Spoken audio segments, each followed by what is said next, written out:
Nagbibilad ang mga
Mama Eden, kumusta?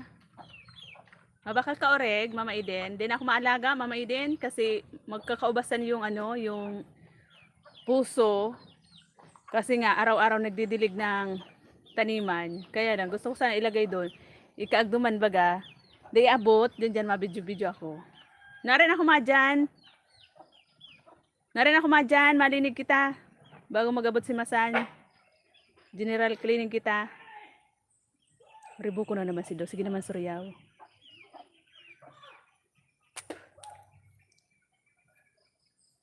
Yahoo, yahoo!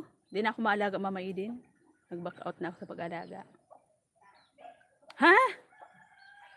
Now na? na? Ano naman yan?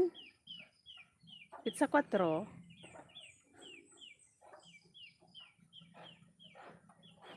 Diyan na apon, iling-iling ako dyan na apon. Ako lugong garang iksan ko, Mama Eden. Para kulog iksan ko. Ano kaya beresibisi ang pasiging baribin nila kamang masita. Siging garabon ako. Ako na sa lugar na rin ako nagaluto.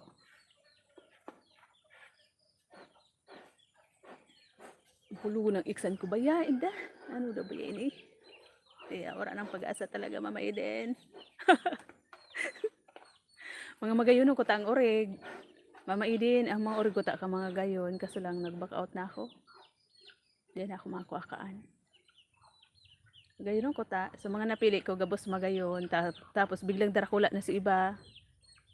Kaso lang abo ko na mag-alaga. Basta ano kaya, maray kong bastante talaga sa sa tubig. Kaya lang tag-init na 'di ba? 4 na oreg kailangan makonsumoan sa tubig, 'di ba? Dapat pagtanghali papaliguan. Tapos maya-maya dapat malinis, tas masikip to. Maalaga din ata si mother. Sa kanila ko na lang ipaubaya.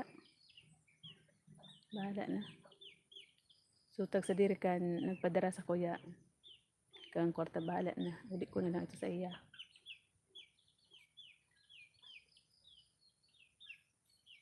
Rogado. Rogado talaga.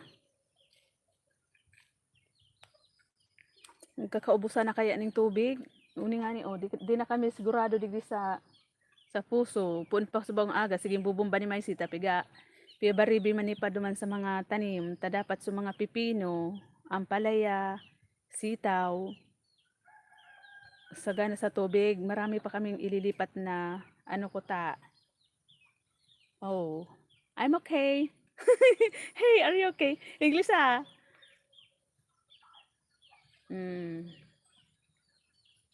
Kaya yan. Ayan. May wifi ka na dyan, Mama Eden? Magpapaputol na kami ng wifi. Paputulan na yung wifi. Wala na yung pang suporta sa pambayad. Ampunin mo na sana ako, Mama Eden, ya. Mama Eden, ampunin mo na sana ako, ya.